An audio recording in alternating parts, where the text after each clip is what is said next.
vous envoie un grand coucou ce soir pendant que je suis au rendez-vous avec vous pour vous apporter la bénédiction du Seigneur et vous entraîner dans le surnaturel. Vous savez très bien, lorsque Jésus a été arrêté, il n'avait absolument rien fait de mal, mais il y a un plan directeur de toutes choses qui avait été mis en place. Il fallait absolument que quelqu'un soit sacrifié pour que notre humanité reconnaisse encore aujourd'hui ce qu'elle peut reconnaître, c'est-à-dire la délivrance de Dieu dans toutes les dimensions. Alors Jésus donc était cloué sur la croix et il ne s'attendait plus, il était fatigué dans sa chair. Lorsque la Bible déclare qu'il a demandé de l'eau, mais à la place de l'eau, vous savez très bien, cher ami, que c'est plutôt le vinaigre qu'on a proposé à Jésus. Et quelques instants plus tard, la Bible dit que Jésus était épuisé dans sa chair et il a poussé de grands cris importants, dont le premier était justement de faire appel à son Père parce qu'il ressentait une douleur vive et une fatigue surnaturelle en lui. Il a dit Eloï, Eloï, là-bas cette année, c'est-à-dire mon Père, pourquoi m'as-tu abandonné? Et certains qui étaient autour de lui ont cru que Jésus, justement, ressentait l'envie de pouvoir laisser tout tomber. Non, on ne peut pas laisser tout tomber parce que s'il laissait tout tomber, toi qui me suis aujourd'hui, vous qui me suivez à la maison, et moi-même qui suis là, je serai complètement disqualifié du salut et du plan directeur de toutes choses. Alors Jésus, après cela encore, a poussé le deuxième cri qui était celui de Térélestie. Et ma Bible dit qu'il y avait beaucoup de témoins qui étaient là, mais il y avait un témoin particulier qui était un soldat romain. Lorsqu'il a entendu Jésus le dire, il était complètement bouleversé parce qu'il se rappelait justement que ce genre de langage, ce genre d'expression ne revenait qu'à des soldats hautement gradés, généralement les généraux, lorsqu'ils allaient en guerre. L'armée romaine plaçait un grand général au sommet de la montagne pour observer les déroulements de la bataille. Et justement, quand le peuple romain prenait le dessus, alors là, il se permettait de pouvoir crier ce mot, Térélestie, qui veut dire dire, tout est accompli, la bataille est achevée. Aujourd'hui, nous avons la possibilité aussi de crier comme Jésus a crié, tout est accompli, parce qu'il est notre grand frère, il est celui que Dieu a envoyé comme étant ses prédits, comme étant le dévancier d'une grande histoire, d'une grande famille, pour nous amener à comprendre que nous avons la possibilité, surtout l'opportunité, le privilège aussi, d'entrer dans cette victoire que Jésus nous a apportée. Une victoire qui est sans équivoque, une victoire qui est incomparable, une victoire qui ne peut être mesurée à aucune autre victoire qu'on puisse connaître. On a eu des grandes armées dans le monde qui ont livré des batailles, remporté des victoires, mais écoutez, ce genre de cri que Jésus a poussé sur la croix a attiré des multitudes de personnes. La Bible déclare que dans ce mouvement, il y a des gens qui étaient décédés, vous savez, chers amis, qui sont ressortis de la tombe par le pouvoir du cri de la résurrection, qui était en même temps le cri de la victoire. Beaucoup de morts avant le temps, sont ressortis de la tombe. Et on a bien vu beaucoup de personnes, d'autres fuyaient parce que, si vous imaginez que vous voyez un de vos tantes, cousines, oncles qui est mort un peu plus avant, dans des conditions peut-être pas peu normales, dans une position, dans une situation dramatique. Alors certains étaient en train de paniquer parce que, pour eux, revivre encore une histoire, une scène de ce genre, c'est un peu pathétique de revoir les morts revenir et s'associer avec d'autres qui ont d'abord pris peur. Et c'est ce que Jésus peut faire. Lorsque le temps de tout est accompli arrive, il y a des phénomènes étranges, il y a des phénomènes extraordinaires qui se produisent au sein des hommes, qui vont bouleverser l'entendement de tous et qui vont justement nous amener à comprendre que Dieu, il est unique dans son genre, il est puissant, il est fort et on peut encore compter sur lui. Aujourd'hui, donc, nous sommes dans cette émission. Je peux vous dire encore qu'il n'est pas encore trop tard pour vous. Peut-être beaucoup de choses étaient déjà mortes, décédées, enterrées bien avant le temps. Dieu nous donne la grâce, le privilège aujourd'hui, par le canal de cette émission, de vous dire qu'il est encore possible de vivre le tout est accompli, parce que c'est pour vous que Jésus l'a fait, c'est pour moi qu'il l'a fait, c'est pour les grandes familles de la terre, c'est pour toutes les êtres, toutes les créatures du monde qui croient en ce message que Jésus a porté.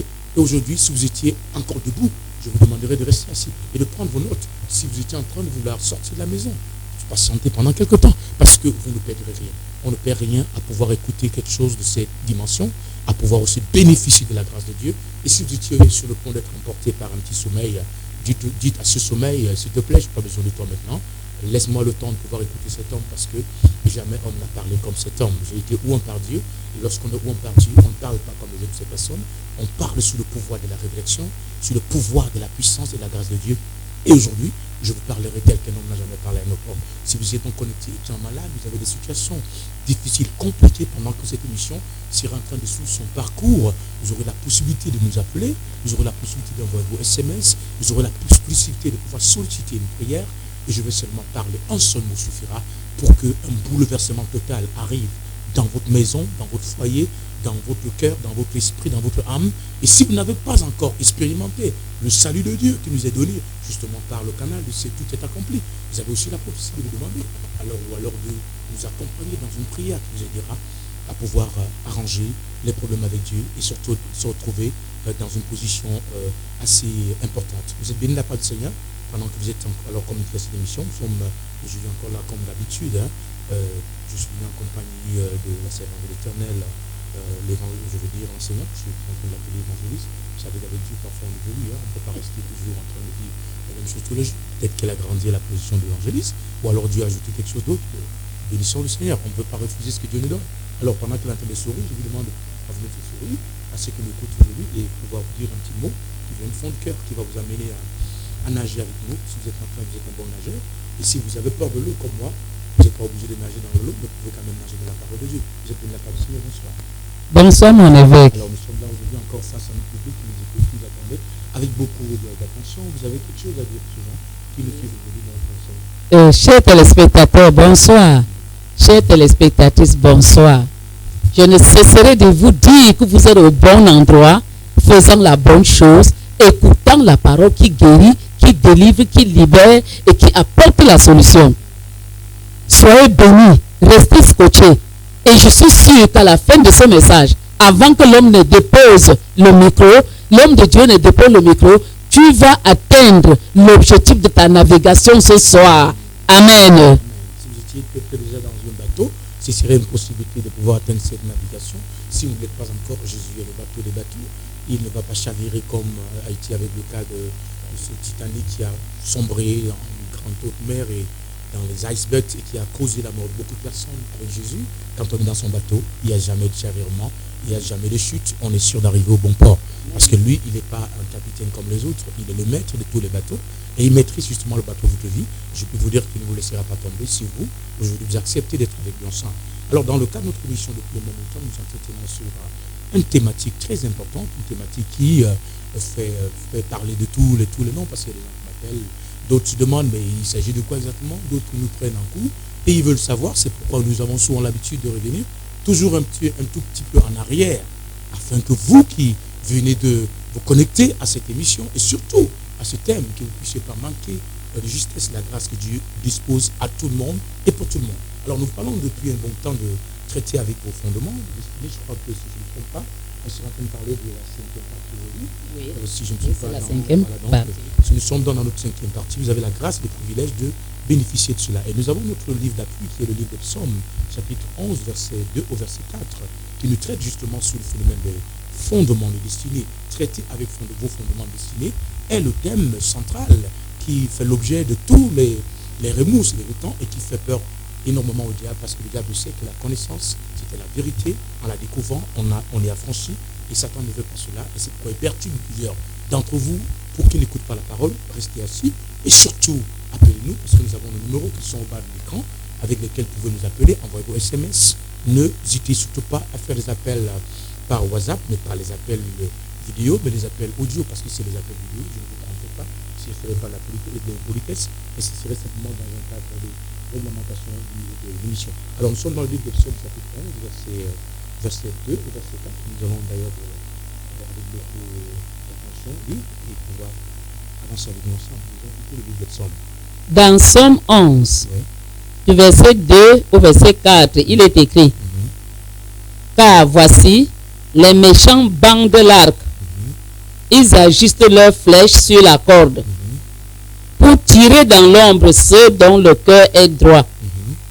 Quand les fondements sont renversés, le juste, que fera-t-il? L'Éternel est dans son saint temple. L'Éternel a son trône dans les cieux. Ses yeux regardent, ses paupières sondent les fils de l'homme. Ça, c'est ça. Nous bénissons le Seigneur. Vous voyez, ici, déjà dans ce livre, le psalmiste a été entraîné dans un courant de pensée prophétique. Et l'une des préoccupations dans ce courant, dans ce psaume 11, justement, a été le fait de savoir et de se poser des questions au sujet des fondements. Les fondements que, autrement dit, nous appellerons aussi fondation ou la fondation, est une préoccupation de Dieu. Dieu est assis, d'après ce que la Bible dit, sur son trône dans le ciel. Et il s'intéresse à la question de fondement. Pourquoi Dieu il est assis sur son trône? Parce que lui-même, son trône est fondé sur l'équité, dit la Bible. Son trône est fondé sur la justice. Son trône repose sur un fondement spirituel solide. C'est la raison pour laquelle Dieu, lui, tout en sachant qu'il est assis sur un fondement positif et puissant, se pose des questions en ce qui concerne les fondements, ou alors la fondation de tous ceux qui sont dans notre monde, c'est-à-dire les justes, ceux qui sont les enfants de Dieu, et tous ceux-là, bien sûr, qui sont peut-être pas encore enfants de Dieu, mais qui cherchent sur le chemin de devenir. Alors, si Dieu, de toutes les préoccupations qu'on peut avoir, ne s'est pas préoccupé en ce qui concerne ta prochaine vie dans 15-20 ans, ne s'est pas préoccupé du nombre de voitures que tu as dans ta maison, dans ton parking, ne s'est pas préoccupé du nombre d'enfants que tu as déjà fait, mais se préoccupe plutôt de la fondation, ou alors le fondement sur lequel repose la vie du juste. Ça veut dire que c'est une question d'une grande priorité pour le ciel, une grande priorité pour Dieu, parce que Dieu s'intéresse vraiment avec beaucoup d'engagement à notre fondement. Alors, vous savez, bien aimé, que dans le Seigneur, je vous ai dit l'autre jour, ce message, comme vous le savez, est un message tout complètement particulier parce qu'il nous permet d'ouvrir nos yeux dans ce qui concerne les réalités de le monde invisible. Vous savez, il y a beaucoup de personnes qui sont là, justement, qui nous écoutent aujourd'hui, qui pensent que parce que le monde ne peuvent percevoir des choses qui vont dans le delà du surnaturel, qui veut dire que le monde ou la vie ne se limite que à ce qu'ils voient. Et c'est la raison pour laquelle, justement, beaucoup de personnes vont aller en enfer. Parce que Satan a amené beaucoup de personnes à croire, à s'imaginer que la vie ne se limite que dans ce qui est perceptible. Ça, c'est une grosse erreur. Une erreur très grave qu'il faut corriger parce que la vie dans notre monde, si d'ailleurs, la preuve en est que vous-même qui êtes là, êtes composé de 3 dimensions. Nous avons la dimension physique qui est notre corps, la dimension de l'âme qui est constituée des émotions, l'ensemble des émotions, de l'intelligence, de la volonté, et qui n'est même pas d'ailleurs perceptible. Quand vous dites moi, on ne parle pas. Est-ce que quand tu dis moi, le moi là, parce qu'on voit ce moi, c'est une expression qui saute dans le vide, qu'on ne peut pas voir, mais qui se manifeste dans le physique. Donc la vie ne se limite pas que dans ce qui est physique, dans ce qui est perceptible. La vie va au-delà de ce qui est visible. C'est pourquoi nous devons faire très attention quand Dieu se préoccupe de quelque chose tel que les fondements. Il y a quelque chose de très important à tirer dessus, parce que c'est qu'il y a beaucoup d'entre vous qui disent on n'a plus besoin de ça. Ce sont des choses, c'est la religion. C'est pas la religion. Nous, je ne prêche pas la religion, je prêche le christianisme, je prêche la réalité, la divinité, parce que Dieu, il est réel. Et il ne dépend pas d'une religion, il dépend de sa personne lui-même, il vit et il est au milieu de nous, si nous croyons en lui. Alors voyez, plusieurs d'entre vous sûrement ont déjà eu l'occasion d'écouter ces messages sur les fondements, et je ne veux pas me mettre à prétendre que vous n'avez jamais peut-être eu à écouter ce message d'une manière ou d'une autre, mais il y a une chose claire, c'est que l'éclairage supplémentaire qui vient sur la base des éléments qui composent, qui constituent les fondements. Et c'est là donc où beaucoup de personnes sont passées à côté, ou alors n'ont pas encore eu l'occasion de découvrir quels sont les éléments qui constituent les fondements ou une fondation, d'après Dieu. Parce que vous savez, quand vous voulez bâtir une maison, avant de bâtir une maison, après un service de topographie, permet de pouvoir identifier le lieu favorable, propice pour la construction. La deuxième opération qui va être engagée, c'est de pouvoir creuser pour faire ce qu'on appelle le fond, la fondation, qui permettra de soutenir la maison que vous allez construire. Ça dépend du nombre d'étages. Peut-être c'est une maison à étage ou alors peut-être une maison simple. Quel que soit le type de maison que vous aurez envie de construire, on vous dira, mon ami, que le tout premier élément qui interviendra après la topographie, c'est de pouvoir se rassurer qu'il y a une fondation qui a été bien établie. Et là, quand il n'y a pas de fondation bien établie, alors les psaumes vous posent la question, que deviendra la vie juste? Vous savez, qu'est-ce que votre vie va devenir sans une fondation normale, c'est-à-dire une bonne fondation? Alors si votre fondation, peut-être elle existe déjà, est une mauvaise fondation, c'est une question de temps. Tôt ou tard, votre vie finira par devenir une situation, une source de beaucoup de confusion et de troubles. Il y a donc ainsi beaucoup de personnes qui vivent aujourd'hui, qui sont troublées, leur vie est troublée, leur destinée est justement perturbée à cause des mauvaises fondations sur lesquelles leur vie ou leur destinée ont été établies. Et je disais en effet que le fondement sont des choses qui sont tapis dans notre vie, qui sont tapis dans l'ombre et qui parfois ne datent pas d'aujourd'hui, qui datent de très longues années, peut-être même avant nous, peuvent être à la base de nos origines. Quand je parle des origines, je parle des origines familiales, je parle des noms que nous portons, je parle de nos origines tribales, je parle des origines locales, et ainsi de suite. Et il y a toutes ces choses-là, il y a notre arbre généalogique auquel nous appartenons, notre famille, nous avons été issus, l'histoire de cette famille et tout ce qui a été fait comme qui était la base de la fondation de cette famille, qui a soutenu la vie de cette famille, les fondements sur lesquels cette famille s'est construite. Elle s'est construite sur quel fondement va être très très capital pour ce qui votre vie va devenir. Il y a beaucoup de personnes comme ça, même dans les églises, dans les religions, qui souffrent extrêmement, énormément, tout simplement pas parce que Dieu ne les veut pas ou Dieu ne les aime pas, mais c'est que les fondations sont extrêmement mauvaises et ces fondations font des dégâts collatéraux dans leur vie. Et alors, je veux dire très, très extrêmement collatéraux. Il faut une délivrance pour cela. Il faut la connaissance. Et la véritable délivrance commence par la connaissance. C'est quoi? Si vous n'écoutez pas ce message, vous n'allez pas comprendre exactement de quoi Dieu veut nous entretenir. Alors, je vous dirais donc que c'est les fondements déterminent la profondeur, comme je l'ai déjà dit, la profondeur de la chute d'une vie.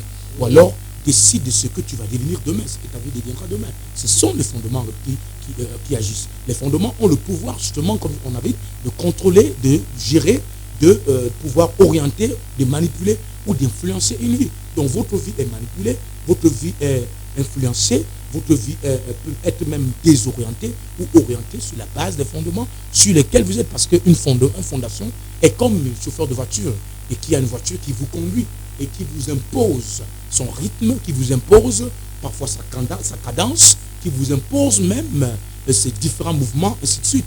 Et pendant la période qu'il vous porte, il est maître de votre vie, il peut décider de vous envoyer dans un décor, balancer quelque part dans une rigole, et si c'est terminé. C'est exactement ça, les fondements. Les fondements sont comme une voiture qui vous conduit, mais donc parfois avec une grande incertitude, parce que vous n'êtes pas sûr que cette voiture vous amènera jusqu'au bout. C'est la raison pour laquelle, chers amis, téléspectateurs de cette émission glorieuse, nous voulons que vous soyez conscientisés en ce qui concerne le problème des fondements ou fondations, parce que ça vous aidera à construire une vie et avoir un chauffeur qui est votre destinée, qui vous amènera justement à bon port, afin que, partant de ce monde, vous ayez à dire un jour, comme quelqu'un a dit dans la Bible, j'ai accompli ce pourquoi Dieu m'a envoyé, j'ai pu maintenant avoir accès droit au repos de Dieu. Il y a d'entre vous qui sont en train de vouloir, qui paniquent tous les jours, qui ne savent pas ce qu'il faut faire de leur vie, qui sont dans une incertitude totale parce que les fondements sur lesquels repose ces vies sont de mauvais fondements. Alors, chers amis, toute personne sur la terre a un fondement, que vous le vouliez ou pas, tout le monde sur cette terre a un fondement qui agit sur lui sans son autorisation. Le fondement agira dans votre vie sans vous demander votre autorisation. Si une fondation ou un fondement, par exemple, dit que vous avez peut-être marié, je prends le cas de mariage, vous êtes assis, votre vie est bâtie sur un fondement qui dit que vous n'avez pas le droit de se marier, vous n'avez pas le droit de pouvoir être avec un homme, une femme pendant plus de 2 ans, vous allez vous rendre compte que le fondement va vous rappeler à l'autre, que vous voulez ou pas. On a vu le cas dans la Bible. D'ailleurs, nous avons cité le cas de cette femme, la Samaritaine dont Jésus nous parle, qui en réalité n'a pas souffert d'un problème de trahison des hommes, ou alors qui subissait un problème de martyr, ou un problème lié aux mauvaises réalités de la société. Mais elle était sous l'influence des mauvaises fondations sur lesquelles reposait sa vie sentimentale. Parce que sa vie sentimentale ne supportait pas justement le mariage. Et alors, qu'est-ce qui va se passer? Il va se passer qu'elle se marie avec un premier homme. Alors, elle s'est dit, un matin, elle se lève là, l'homme lui dit, écoute, pourquoi est-ce que tu n'as pas arrangé mes affaires comme cela se devait? Et ça a été une petite discussion. Elle ramasse ses affaires, elle dit, tu crois que je suis devenu ton esclave? Elle ramasse ses affaires et part. Elle s'en dit, j'ai perdu comme on dit dans la société, un des perdus, mille de gagner. Mais vous n'êtes pas sûr que celui que vous allez gagner en de seconde position sera le meilleur, parce que vos fondements sont un problème. Et elle a donc dû échanger 1, 2, 3, 4. Ah, terriblement. 4, 5, 5e. Jésus lui dit, même le 5e là, il n'est pas votre mari. Lorsque Jésus lui dit, va chercher ton mari. Il dit, elle reconnaît qu'elle n'a pas de mari parce que elle savait sur quelle base la relation, le contrat qui liait leur mariage était un faux contrat. Elle voulait juste aussi être comme toute autre femme, parce que toute femme normale aimerait être à côté d'un homme. Alors que de rester seule, je préfère quand même me lier avec un serpent, quel que soit ce que ça va donner, je préfère. C'est comme ça qu'elle était dans cette condition. Alors elle savait que cet homme n'était pas son mari. Le problème donc c'était quoi? C'était un problème de fondement spirituel. Il y a des fondements qui ne supporteront pas le mariage. Il y a des fondements qui ne supporteront pas la richesse. C'est la raison pour laquelle quand vous voulez vous lever dans votre vie financière, la fondation sur laquelle repose votre vie financière va vous rappeler à l'ordre. Vous allez commencer à vous retrouver dans des problèmes graves, parfois dont vous n'arrivez même pas à savoir la source, tout simplement parce que les fondements ou les fondations de votre vie sont extrêmement détruites, sont extrêmement ravagées, et il n'y a même pas de fondation normale. Alors vous voulez construire une richesse, sur quelle base? Sur quelle base de fondation? Votre fondation, est-ce que vous l'avez étudiée? Est-ce que vous savez comment votre famille s'est acquis cette richesse? Est-ce que vous savez comment vous-même, vous avez pu atteindre le niveau où vous êtes? Est-ce que vous savez peut-être pas qu'il y a des gens, d'autres qu'on a sacrifiés? On a dit par exemple que leur état de vie, leur durée de vie sur la terre ne doit pas dépasser 40, 45 ans, 50 ans. C'est la raison pour laquelle lorsque vous avez franchi déjà 30 ans, il y a un nombre de phénomènes qui commencent à vous hanter en continuel, de façon récurrentielle. Et vous vous posez des questions, mais qu'est-ce qui se passe? Les fondements sont en train de vous rappeler qu'on a bâti votre vie sur les fondements que j'appelle l'impossibilité de vivre longtemps, qu'on appelle le manque d'opportunité de la longévité. Quand votre vie est basée sur des fondements qui ne vous permettent pas de supporter, de vivre pendant longtemps sur la terre, il y a des phénomènes bizarres qui vous arrivent. Dès que vous commencez à franchir le cap qui vous a été imposé par les fondements spirituels sur lesquels repose votre vie, et ces choses vont commencer à se multiplier, des problèmes sur problèmes, événements sur événements, maladie sur maladie, contusion sur contusion, phénomène bizarre sur phénomène bizarre, jusqu'à ce qu'un matin, les fondations, l'esprit qui agit derrière la fondation, viendra simplement vous récupérer pour dire que mon ami, il n'est pas possible à votre vie de franchir cette limite qui a été établie, dont vous ne pouvez pas contrôler, qui est une limite régie sur la base d'une fondation spirituelle qui peut être parfois des alliances traitées par des parents avant vous, qui ont signé des pactes avec le diable parce qu'ils voulaient peut-être la richesse. Satan a dit, ok, je vous donne la richesse dans votre famille, mais en contrepartie, personne dans votre famille ne doit franchir 50 ans. Alors vous enterrez les morts tous les jours, chaque mois, chaque année, ou alors je ne sais pas combien de temps, et vous ne vous êtes jamais posé les questions, qu'est-ce qui se passe-t-il? Votre famille repose sur quelle fondation? Je parle aujourd'hui à tout le monde, je m'adresse aux familles, je m'adresse aux femmes, aux enfants, parce qu'il y a même des enfants qui sont des intelligents, qui brillent, mais ils n'arrivent pas à décoller dans la vie, même trouver du travail, parce que les fondations spirituelles sur lesquelles reposent leur vie intellectuelle, leur vie scolaire, sont de mauvaises fondations. Quand votre vie est régie par une mauvaise fondation, le psalmiste pose la question, que deviendra le juste après? Qu'est-ce que votre vie sera par la suite? Alors c'est pourquoi nous avons commencé à vous expliquer ce que c'est que les fondations, en disant que fondation, c'est un mot qui vient d'hébreu, qui veut dire yazat, qui veut simplement signifier attachement ferme. C'est-à-dire quand une chose qui s'attache à vous, qui vous lie, qui vous tient quelque part sur la base d'origine, des sources de vie d'origine, et qui vous tient, qui ne veut pas vous lâcher, qui vous contrôle, qui vous manipule, qui vous oriente, qui dicte vos mouvements et qui conditionne à contrepartie, tu veux dire à contre-volonté, ce que vous aimeriez faire, vous contraint à ne pas le faire et vous oblige à faire ce que vous n'avez pas envie de faire. C'est exactement ce qui se passe avec les fondations, avec la définition. On a eu à parcourir et on a vu donc qu'est-ce qui constitue les fondements. En grand élément 2 que nous avons vu à entamer avec vous, on a dit qu'il y a 16 éléments qui constituent les fondements, mais nous avons précisé que 90% ou 99%, si vous voulez, 90%, 91% des problèmes qui surviennent dans nos fondements, dans nos vies, sont liés à nos fondements. La 99, 90% ou 91% des problèmes, des ennuis, des difficultés que nous subissons, des échecs que nous avons dans le quotidien, dans la vie du courant, dans la vie habituelle du quotidien, généralement sont reliés aux problèmes de fondement sur lesquels repose notre vie. Ainsi, si il faut traiter avec les fondements, il faudra prendre du temps, parce que parfois c'est une histoire qui fait des centaines d'années avant vous. Il faut donc traiter avec cela. On trouvera dans les fondements d'idolâtrie, on trouvera les fondements de la sorcellerie, les fondements du conte, les fondements des envoûtements, des fondements qui sont ralliés à l'échec, qui contrôlent les échecs dans une famille, qui contrôlent la mort précoce dans une famille, qui contrôlent la déception, qui contrôlent le manque d'opportunités, qui contrôlent ou alors hantent les vies pour que les gens ne puissent pas se marier. Il y a tellement de fondements sur lesquels reposent plusieurs vies et plusieurs familles. Alors il faut donc traiter cela. Nous avons donc engagé le point numéro 3, qui sont les 16 éléments qui constituent les fondements. Donc le premier élément que nous avons eu à parler avec vous est l'élément de l'autel.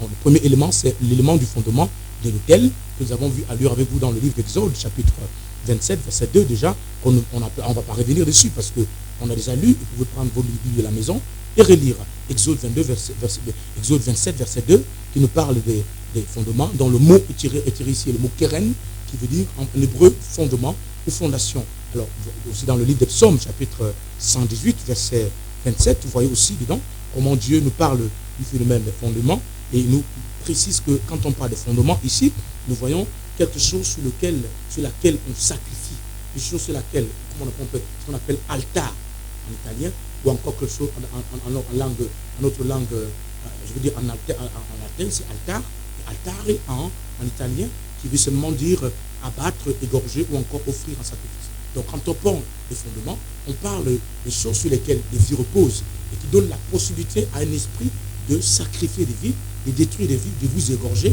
de lutter contre les vies. Et les choses sur lesquelles les gens ont élevé, ont fait des sacrifices, comme des monuments, ont élevé, ont sacrifié, alors au nom d'une dignité quelconque, pour avoir telle ou telle opportunité. Donc, en quelque sorte, dans une autre dimension, on parle le fondement comme étant des éléments élevés. C'est quoi donc la deuxième notion qui est la notion de l'élévation ou la profondeur. Donc, quand on parle de fondement, on parle de tout ce qui peut être élevé à notre mer. Généralement, on a des fondements très dangereux dans les rivières, dans les eaux, dans les montagnes, dans les lieux sacrés, dans les cimetières et dans d'autres endroits que les gens ont régi, où les gens ont bâti des hôtels au nom d'un quelconque Dieu pour solliciter un certain nombre de faveurs. Donc, nous avons dit que quand on parle de fondement, des hôtels, un hôtel est un lieu aménagé pour immoler, offrir des sacrifices afin d'évoquer Dieu ou les démons pour qu'ils viennent intervenir en faveur des êtres humains. C'est ça la définition originelle. Un lieu aménagé qui sert de immoler, offrir des sacrifices afin d'évoquer Dieu ou des démons pour qu'ils viennent intervenir en faveur des êtres humains. Alors parfois, il y a des gens qui sont partis auprès des marabouts, des féticheurs, ainsi de suite, qui sont allés demander des choses parce qu'ils voulaient obtenir telle faveur, telle opportunité, et maintenant on bâtit un certain hôtel et on offrait, sacrifier là, soit des moutons, soit des chèvres, soit des cabris, ça dépend de ce qu'on a fait dessus, pour solliciter l'intervention d'un esprit qui peut être l'esprit de Dieu, ou sûrement qui va être un démon, afin de pouvoir demander son pouvoir. Et pendant qu'il agit donc, il s'arrange à ce qu'une alliance soit construite entre lui et vous, et qui fera en sorte que votre vie ne sera plus une vie qui dépendra de vous totalement, mais il y aura une influence spirituelle partant de cette alliance qui a été contractée sur la base de l'autel où ce sacrifice a été offert. Et maintenant, l'esprit du fondement va commencer à agir sur cet autel, va commencer à vous hanter dans votre continuité et dans votre vie du quotidien, de sorte que parfois vous vous demanderez qu'est-ce qui se passe. Alors, nous avons donc vu avoir avec vous ensemble que il est donc très, très, très important de découvrir que quand nous prions, le phénomène de comprendre que les hôtels servent de pont de contact, de pont entre le monde spirituel, entre le monde des hommes et le monde des esprits. Quand vous avez un hôtel est un pont de contact ou un pont qui relie le monde physique au monde métaphysique. Donc dès qu'un hôtel est bâti quelque part, vous devez comprendre que cet hôtel va être le point de contact, va être le pont qui sert de liaison entre le monde physique et le monde spirituel, qui va vous relier avec les forces du mal ou alors avec les forces positives qui sont l'Esprit de Dieu ou Dieu lui-même. Alors c'est pourquoi vous allez voir dans l'histoire de la Bible comment toutes ces personnes comme Abraham, on a vu le cas d'Abraham qui a bâti, la vie d'Abraham a été régie à près de 95%, 92% sur les hôtels qu'il bâtissait au nom de l'Éternel. Oui. Chaque fois un hôtel était bâti, l'hôtel reliait Abraham à Dieu et les anges descendaient dans la vie d'Abraham pour intervenir, soit pour le changement, la transformation, la destruction de la sorcellerie sur laquelle reposait la vie d'Abraham, sur la base du nom Abraham qui portait, et les transformations multiples. Quand Dieu veut changer la vie d'Abraham et le bénir, il demande qu'on offre Isaac, et Isaac donc a été amené sur l'autel en haut, et c'est à partir de là-bas où Abraham a voulu offrir son fils sur l'autel, et que Dieu a intervenu en disant, je ne veux pas le sang de ton fils parce que ton sang ne pourra pas répondre à ma sollicitation, à ma sollicitude. Alors, il a donc remplacé le sacrifice d'Isaac avec le sacrifice d'un mouton. C'est là où on a donc donné le nom Jéhovah qui pourvoit. C'est-à-dire Dieu lui-même se pourvoit lui-même. Jéhovah Jireh, Dieu qui se pourvoit lui-même. Il ne pouvait pas descendre de la montagne sans qu'il y ait eu un sacrifice. Parce que dès l'instant où un hôtel est construit, il faut toujours qu'il y ait un sacrifice. Alors, lorsque les fondements de votre vie sont régis par un hôtel sur lequel qui a été bâti par un père, par une mère, par une quelconque personnalité qui a influencé votre vie ou qui influence votre vie et qui a bâti un hôtel pour offrir un sacrifice dans le but de pouvoir sacrifier ta destinée, vous allez vous rendre compte que tôt ou tard, vous finirez sur cet hôtel. Il y a beaucoup de personnes dans leur mariage qui sont ligotées sur un hôtel. Comme on a dit, Isaac, on a attaché, on a mis sur un hôtel. Il y a d'autres personnes qui sont là, qui me suivent aujourd'hui, leur destinée est ligotée et attachée dans un hôtel familial. Il y a des gens qui nous suivent aujourd'hui, donc leur vie spirituelle est même liée et attachée sur un hôtel sur lequel on les a placés, où le diable veut les sacrifier, où les sorciers veulent en découdre avec eux, où des ennemis qui vous combattent ont bâti des hôtels et ont pris vos vies, ont pris vos photos, ont pris vos objets, ont pris vos sous-vêtements,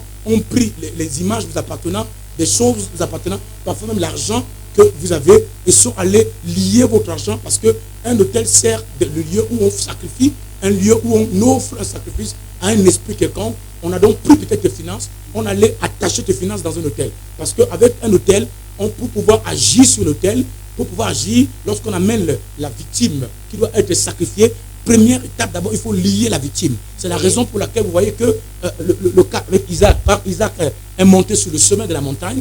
La Bible dit qu'Abraham, il portait le bois, il avait fait porter le bois sur l'enfant. Ceux qui veulent vous tuer, vous font porter encore votre mort sur l'autre. On vous remet un argent, mais c'est cet argent-là qui va vous tuer après.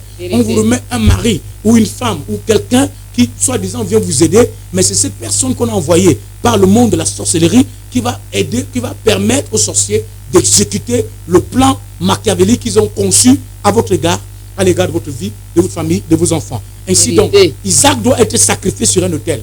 Et c'est lui-même, Isaac, qui porte le bois de l'autel. Vous comprenez cela? On vous remet quelque chose, vous pensez que cette chose-là, c'est pour vous faire du bien, mais en réalité, c'est cette chose-là qui va provoquer votre mort. On vous met en relation avec quelque chose, avec quelqu'un, et cette chose-là établit un point de contact entre le monde de ténèbres et votre vie. Amen. Amen. Établit un lien spirituel fort entre vous et la sorcellerie de votre famille. Et c'est par là, les histoires des ignames que votre tante ou alors votre, je ne sais pas qui, a amené au village, disant que parce qu'on vous aime. Cette tante-là ou alors ce cousin qui depuis 10 ans ne vous parle même pas. Et subitement qui arrive un matin avec des ignames, qui vient avec des cadeaux empoisonnés, qui vient avec des objets, et vous pensez que c'est par ça qu'on va vous faire du bien, alors que c'est ces ignames qu'on veut utiliser pour venir prendre votre vie, qu'on a toujours recherché, votre santé qui était leur objectif, leur cible, vos enfants qui étaient leur cible. Ils sont venus vous donner à manger à la maison pour que ces enfants mangent justement ces ignames, mangent ce poulet, mangent cette chose qu'on a apportée du village. Objectif tel, c'est pouvoir maintenant utiliser ça comme étant le pont qui va relier les sorciers à vos enfants, et ils vont donc venir retirer, prendre l'âme de vos enfants qui vont aller ligoter sur un autel. Tu m'écoutes là maintenant où je parle. Ta santé est liée sur un autel. Tu me suis maintenant, ta vie est attachée sur un autel, et les sorciers, ça prépare à te tuer. S'il n'y a pas d'intervention, tu partiras, il n'y a rien à faire. Parce que quand un autel est bâti, il n'y a rien à faire, il faut absolument que le sang coule. Quand un autel est bâti, il faut absolument qu'il y ait un sacrifice qui soit donné. C'est la raison pour laquelle ma Bible déclare que Jésus fut attrapé et il fut amené sur le lieu du crâne qu'on appelle l'autel Golgotha. Lorsqu'il a été amené sur l'autel, malgré le fait que Jésus a prié en disant à son Père, écoute mon Père, s'il était possible, éloigne de moi cette coupe. Son Père ne pouvait pas l'écouter parce que lorsqu'un autel est dressé, il n'y a rien à faire, un sacrifice doit absolument être offert. Est-ce que vous savez aujourd'hui que plusieurs personnes qui m'écoutent aujourd'hui sont sur un autel, mais ne le savent pas? Plusieurs, leurs mariages sont sur un autel de sacrifice. Plusieurs, leurs finances sont sur un autel. Et les sorciers se préparent à détruire votre vie. Plusieurs, leurs destinées sont ligotées sur un autel. Tu me suis maintenant, tous les nuits tu rêves, ou tu te retrouves dans une forêt, tu te retrouves dans un cours d'eau, tu te retrouves dans un cimetière, tu es en contact avec les morts, parfois avec des personnes même que tu ne connais même pas. Qu'est-ce que tu fais avec ces morts? C'est-à-dire qu'on est sur le point, on est en train de te préparer à la mort. Et on a commencé à utiliser ton esprit dans le subconscient, dans l'inconscience, et on est parti déjà attacher une partie de ton corps sur cet endroit. Cet endroit que tu vois dans tes rêves en constance, c'est l'autel là où on veut te sacrifier.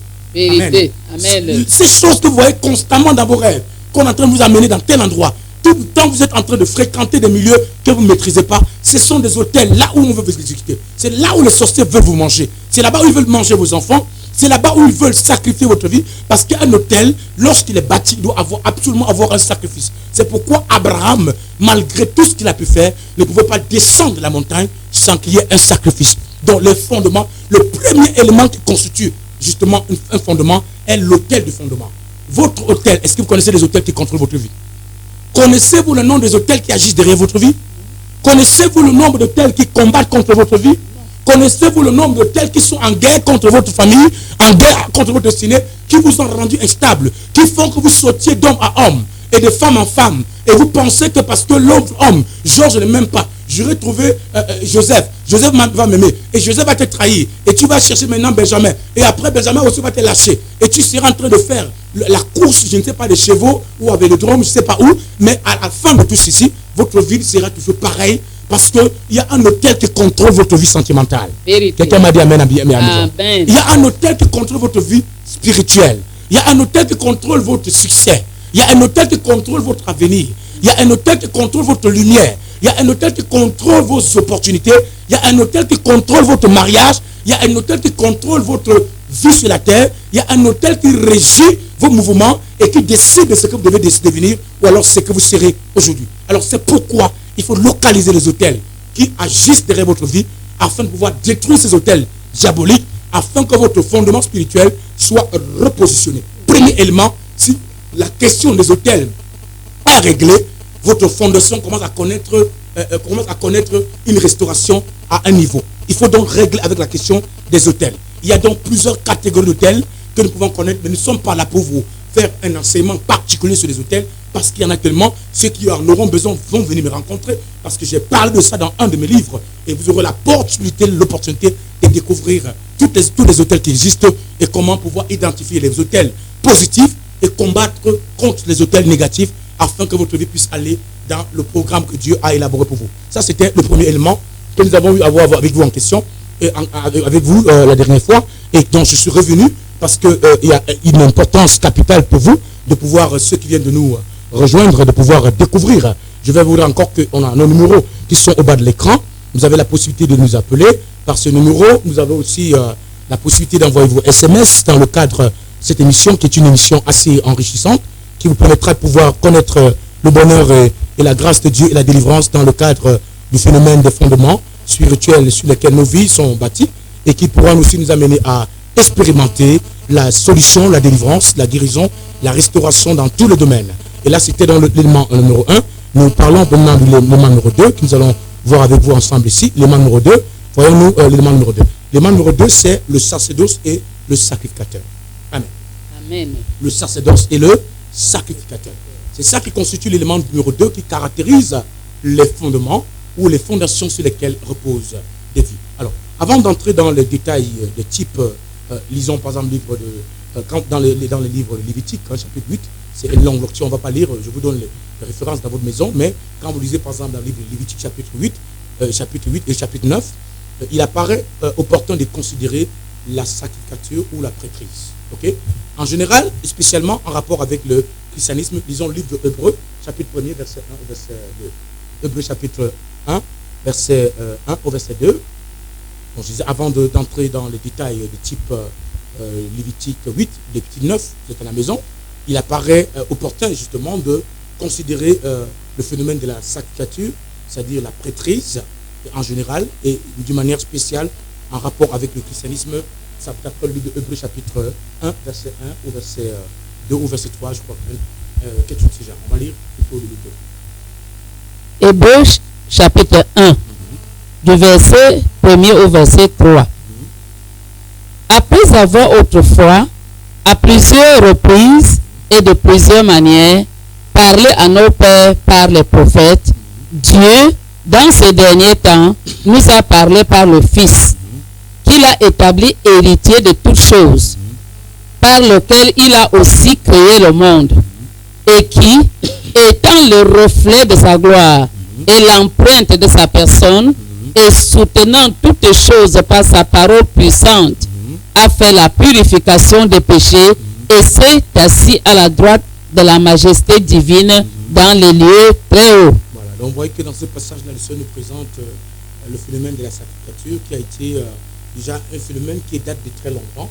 Et là, par rapport au Nouveau Testament, nous voyons Jésus apparaître comme le prêtre par excellence, ou alors le souverain sacrificateur que Dieu a établi, par le moyen duquel l'œuvre de l'expiation a été accomplie. Ok, cher ami, comprenez déjà que Lévi dans la Bible, Lévi est le troisième fils parmi les enfants de Jacob. Lévi est le troisième fils parmi les enfants de Jacob. Et Lévi donc avait été engendré comme troisième fils. Et il y avait Gershom, il y avait Kehat, il y avait Merari. Donc il apparaît comme étant Lévi apparaît comme le troisième fils, et lui-même doit engendrer trois enfants. Lévi est le troisième fils parmi les enfants de Jacob, et lui maintenant, il engendre trois enfants, dont le premier nom s'appelle Gershon, le deuxième s'appelle Kehat, et le troisième s'appelle Merari. Et quand vous voyez, d'après le peuple d'Israël, qui a été appelé au sein sur le Sinaï, lorsque Dieu appelle ce peuple, Dieu l'appelle pour former une nation organisée. Okay? Une nation organisée, en même temps un sanctuaire. Dieu appelle Israël pour être en même temps une nation mais aussi pour devenir une sorte de sanctuaire et un corps sacerdotal. Donc Israël a une sorte de triple appel.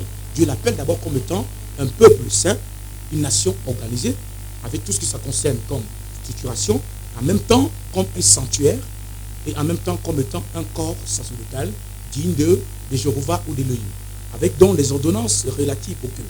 Quand Dieu appelle donc le peuple d'Israël, il y a une dimension de cet appel qui relie directement Israël au phénomène du sanctuaire et au phénomène justement d'un corps sacerdotal que Dieu met en place, qui va glorifier Dieu à la suite des temps. Et justement, il communique donc les ordonnances relatives à la structuration et à l'organisation de ce culte qui va être établi.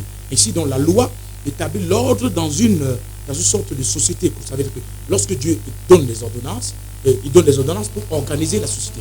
Et ainsi, donc, Dieu, en donnant des ordres et donnant des ordonnances à Israël, il permet à Israël de se structurer. Et dans sa structuration, il y a la dimension, donc, est la dimension spirituelle. Et dans cette dimension spirituelle, on rencontre donc le phénomène du sanctuaire et le sacerdoce, donc, qui va être confié justement au fils de Jacob, qui s'appelle Lévi, d'après les analyses qui ont été justement menées et les recherches qui nous ont permis de pouvoir découvrir. Donc la loi, donc, ensuite, donc, le sacerdoce donc, volontairement a pris fin, et Dieu, donc, justement, a désigné une tribu qui a été bien déterminée. Au début, c'était un sacerdoce comme ça qui était collectif, où parfois, de temps à autre, on pouvait avoir Judas qui intervenait de l'autre côté, il y avait Lévi, mais après, Dieu a décidé de pouvoir mieux structurer les choses. Il a donc désigné une tribu. Il a donc déterminé le travail que cette tribu devait faire dans le cadre du sanctuaire qui a été établi par le canal de Moïse. Et c'est la tribu de Lévi, ou les Lévites qui avaient donc reçu désormais le droit de travailler au niveau du service de l'autel. C'est pourquoi vous allez voir que dans le service d'organisation de Moïse, il y a donc les Lévites, le fils de Lévi, dont leur travail constitue aller couper le bois. D'autres, c'était puiser de l'eau. Oui. D'autres devaient travailler dans le domaine de l'expiation des péchés du peuple, oui. C'est-à-dire récupérer les sacrifices amenés par le peuple, égorgés, afin de faire les ablutions et conduire le peuple à l'expiation pour que les péchés commis par le peuple soient pardonnés. C'est la tribu donc de Lévi, donc c'est partie d'une histoire généralisée. Dieu a choisi une tribu, et cette tribu était dans la tribu de Lévi, à qui Dieu a confié dans le droit justement du sacerdoce qui devait être géré pour préparer le peuple et conduire le peuple dans la volonté de Dieu en ce qui concerne la gestion des sanctuaires. Dieu a donc pris les Lévites au milieu des enfants d'Israël, à la place de tout. Et il a donc pris à la place au milieu des enfants d'Israël, et à la place de tout premier-né juif, il a donc fait ainsi. Ainsi, les Lévites donc appartenaient à Dieu. C'est pourquoi donc quand tu étais Lévite, la tribu de Lévi appartenait à Dieu, et tout premier-né de la tribu de Lévi était consacré à l'Éternel. Oui. Et ce sont eux donc qu'on a commencé à donner des noms. Ils ont porté plusieurs noms avec le temps, et certains donc étaient même, on allait les opérer, on les castrait pour certains, dans le but de pouvoir se consacrer à l'Éternel, et ils devaient donc servir pour la cause du Seigneur. Et donc c'était la tribu de Lévi qui a été choisie, et chaque enfant né de la tribu de Lévi était donc consacré. Chaque premier-né devenait donc propriété de l'Éternel en tant qu'homme. Et que ce soit donc en tant qu'homme ou animal, Dieu donc a décidé que tout ce qui naît justement appartenant à Lévi, que ce soit en position d'homme ou d'animal, devenait donc une chose qui appartient à l'Éternel.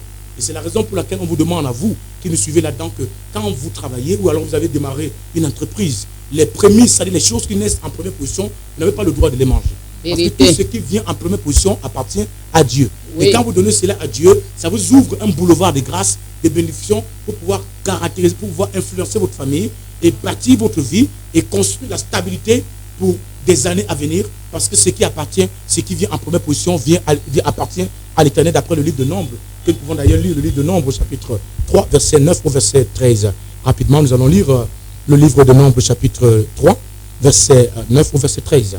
Je voudrais encore vous dire, rappeler, chers amis téléspectateurs de l'émission Térélistique, vous avez la possibilité de nous appeler. Nous avons nos numéros qui s'affichent au bas de l'écran, ou alors envoyez vos SMS pour poser des questions. Solliciter des prières, nous sommes là pour vous conduire dans cette opportunité. Lisez le livre de Nombre, chapitre 3, verset 9 au verset 13. Qu'est-ce que Nombre nous dit au sujet de ce phénomène dont je venais d'écrire tout à l'heure? Nombre, chapitre 3, du verset 9 au verset 13. Tu donneras les Lévites à Aaron et à ses fils. Ils lui seront entièrement donnés de la part des enfants d'Israël. Tu établiras Aaron et ses fils pour qu'ils observent les fonctions de leur sacerdoce. Et l'étranger qui approchera sera puni de mort. L'Éternel parla à Moïse et dit, voici, j'ai pris les Lévites du milieu des enfants d'Israël. Voilà, j'ai pris les Lévites du milieu des enfants d'Israël. À la place de tous les premiers-nés. À la place de tous les premiers-nés. Les premiers-nés des enfants d'Israël. Et les Lévites m'appartiendront. Voilà, les Lévites appartiennent à Dieu. C'est une tribu qui appartient à Dieu. Car tout premier-né m'appartient. Tout premier-né appartient à l'Éternel. Le jour où j'ai frappé tous les premiers-nés dans le pays d'Égypte, je me suis consacré tous les premiers-nés en Israël. Nous avons un appel que nous recevons ici. Oui, allô? Oui, bonsoir. Bonjour. Oui, bonsoir. Oui, bonsoir, allô, bonsoir. Oui, bonsoir, allô, nous vous écoutons, allô, bonsoir. Allô? Oh, on a appelé un téléspectateur qui tentait de nous appeler et qui a été coupé. Vous pouvez rappeler, hein, je crois que c'est un problème de connexion au réseau. Vous avez la possibilité de nous appeler encore, hein, rappelez, sans souci, nous sommes là pour vous. Alors, continuez la lecture pendant que nous attendons l'appel. Car tout premier-né m'appartient. Oui. Le jour où j'ai frappé tous les premiers-nés dans le pays d'Égypte, je me suis consacré tous les premiers-nés en Israël, tant des hommes que des animaux. Ils m'appartiendront. Je suis l'Éternel. Dieu ne se trompe pas dans ce qu'il entend dire. Depuis le premier jour, il a décidé de sortir Israël de là. On reçoit l'appel, hein, parce que... Oui, allô? Allô? Oui, bonsoir, bonsoir, chère téléspectatrice. Nous vous écoutons, vous appelez comment? Allô? Oui, vous appelez comment? Allô? Oh là là, problème de réseau. Ben c'est ça, hein, on bagarre avec le réseau tout le temps. Mais on attend votre appel, ne vous dérangez pas. C'est vrai qu'il ne reste pas beaucoup de temps, mais bon... j'étais en train de dire ici à ce niveau, vous voyez que nous avons ici avec nous un phénomène très important. Quand Dieu décide de sortir le peuple de Dieu de la situation, la souffrance en Égypte, il a décidé, donc ce soir, on va recevoir l'appel, hein, je crois que c'est ce que Dieu veut. Oui, allô? Allô? Oui, bonsoir. Oui, bonsoir, allô, nous écoutons. Allô? Oh là là, c'est terrible. J'ai tenté d'appeler un peu avec le deuxième numéro, je ne sais pas si c'est les appels MTN qui dérangent ou les appels Orange, je ne sais pas très bien. De toutes les façons, insistez, si vous n'arrivez pas à nous avoir pendant l'émission, tout à l'heure, même à la fin de l'émission, pour appeler, il n'y a pas de souci. Parce qu'il ne reste plus beaucoup de temps pour nous. Alors, j'étais en train de faire une analyse très importante ici. Lorsque Dieu décide de faire sortir le peuple de Dieu de l'esclavage, ce soir, il dit à Israël, tous les premiers-nés m'appartiennent. Oui. Parce que je vais faire un travail, je vais frapper le premier-né égyptien. Oui. Tout premier-né égyptien va mourir. Prenez chacun de vous un agneau né en première position dans vos familles. Sacrifiez cet agneau. Que ceux qui sont, chaque maison, chaque famille, prennent l'agneau et enlèvent le sang, mettent sur les linteaux de porte d'entrée. Lorsque l'esprit de mort viendra, il trouvera que les portes, les linteaux des maisons sont contrôlés par l'esprit du Seigneur, par le sang de l'agneau. Cet esprit ne touchera pas. Depuis ce jour, Dieu s'est décidé de faire de tous les premiers-nés sa propre chose. Amen. C'est la raison pour laquelle vous voyez que les premiers dans la famille ont trop de problèmes. Parce que le droit de prééminence appartient au premier-né. Oui. Et lorsqu'un premier-né n'appartient pas à Dieu, que vous le voulez ou pas, il appartient à Satan. On est dans un monde où soit vous êtes... il y a des gens qui disent que non, nous sommes dans la neutralité. La neutralité n'existe pas chez Dieu. Dieu ne connaît pas la neutralité. Soit vous êtes de Dieu, soit vous n'êtes pas de Dieu. Il n'y a rien à faire. Vous pouvez ne pas avoir déjà été intégré dans des ordres spirituels occultes. Ce n'est pas ça le problème. Le problème, c'est que quand vous restez dans une position de neutralité, Satan vous coupe. Oui. Parce que Dieu vous veut à lui. Et quand vous ne prenez pas la position de suivre Dieu, Satan vous devenez entre les mains, entre parenthèses, un élément de neutralité qui appartient à Satan. Alors Dieu dit, je veux que les premiers-nés m'appartiennent. Et les premiers-nés ont toujours eu des combats graves dans la Bible. Vérité. Parce que le droit de prééminence revient au premier-né. Et lorsque le problème de fondement spirituel n'a pas été réglé dans la vie des premiers-nés, vous allez voir que tous ceux qui sont en première position dans les familles souffrent plus que tous les autres enfants. Vérité. Parfois, ils sont sacrifiés pour les autres enfants. Ils deviennent l'escalier de gloire pour les autres. Tout le monde monte sur le dos de celui qui est premier et réussit parfois. Celui qui a été premier restez sur place. Je connais beaucoup de femmes qui ont soutenu leur famille, aidé des multitudes de leurs frères, et bagarré même pour soutenir les finances pour qu'elles se marient. Elles-mêmes, elles restent sans mari. Jusqu'aujourd'hui, elles ne sont pas mariées. Parce que la guerre qui est au premier-né est une guerre très très farouche. Et si vous êtes premier-né, vous m'écoutez aujourd'hui, vous avez besoin de venir me rencontrer. Amen. Parce qu'il y a un travail spirituel à faire dans votre vie. Oui. Le premier-né. Oui. Vous ne le saviez peut-être pas. Oui. Les combats des premiers-nés ne sont pas comme les combats des autres personnes dans une famille. Vérité. Tout ce qui arrive en première position va connaître un conflit étrange. Va subir des phénomènes terribles. Parfois, se retrouve en train de perdre. Quand vous voyez que le premier-né, qui est Rubin, qui devait être celui qui devait recevoir, il a suivi la couche de son père, dit la Bible. Et Dieu l'a désorienté, Dieu l'a enlevé. Il a enlevé tout ce qu'il avait, il a mis au sort. Oui. Il est parti prendre Joseph, qui est, je dirais, l'avant-dernier des enfants. Et c'est Joseph qui a pris la place de Rubin. À cause de la position de premier-né, il y a tellement d'influence spirituelle, trop de combats parfois quand vous êtes premier-né. Si vous ne faites pas attention, il n'y a pas un suivi spirituel assez fort dans votre vie. Vous allez vous retrouver en train de sombrer dans le chaos. Et vous n'allez même pas vous rendre compte que c'est la guerre des premiers-nés que vous vivez autour de vous. Bref, de toutes les façons, nous aurons à continuer à parler parce qu'on a à peine introduit l'élément sur les sacrificateurs aujourd'hui et sur le sacerdoce, le sacrificateur. Et nous sommes à 16h58. Nous sommes à la fin de notre émission. On ne peut pas faire autrement que d'arrêter cette émission pour aujourd'hui. Mais vous avez la possibilité de continuer à nous appeler, même après l'émission. Envoyez vos SMS, intervenir, solliciter des prières et pourquoi pas demain matin. Je vous invite d'une manière spéciale. Quand vous serez côté de Kounou, juste au niveau de Carrefour et Kounou, c'est-à-dire à la station mobile, la station MRS qui est juste au Carrefour, vous appelez le numéro que vous voyez au bas de votre écran. Alors tout à l'heure, je vous communique un numéro, le numéro de la servante de l'Éternel qui est à côté de moi, qui pourra venir vous récupérer juste quand il serait au grand plus tard 9h30, parce que nous commençons nos cultes à 10h. Et si vous arrivez en retard, vous trouverez qu'il y a plus de place pour vous. Venez demain, vous aurez l'occasion de pouvoir me poser toutes les questions, de solliciter la prière. Je suis là pour ça. Dieu m'a envoyé pour ça. Vous éclairer et vous amener dans la prière, la délivrance. La délivrance, tu en as besoin. Dans tous les domaines de ta vie, même par la connaissance. Parce que la connaissance vous libérera de beaucoup de choses. Nous sommes parvenus à la fin de cette émission. Et je peux vous dire par la grâce de Dieu, quand il serait mardi, autour de 13h, oui, nous serons ici, dans le même rendez-vous, à la même, dans la même chaîne, qui vous bénit d'ailleurs, la chaîne du Salut des Nations. Restez sur tout ce qui est au programme de Christ Vision TV. Et ne manquez pas de suivre l'émission terroristique quand il serait mardi, autour de 13h, 14h.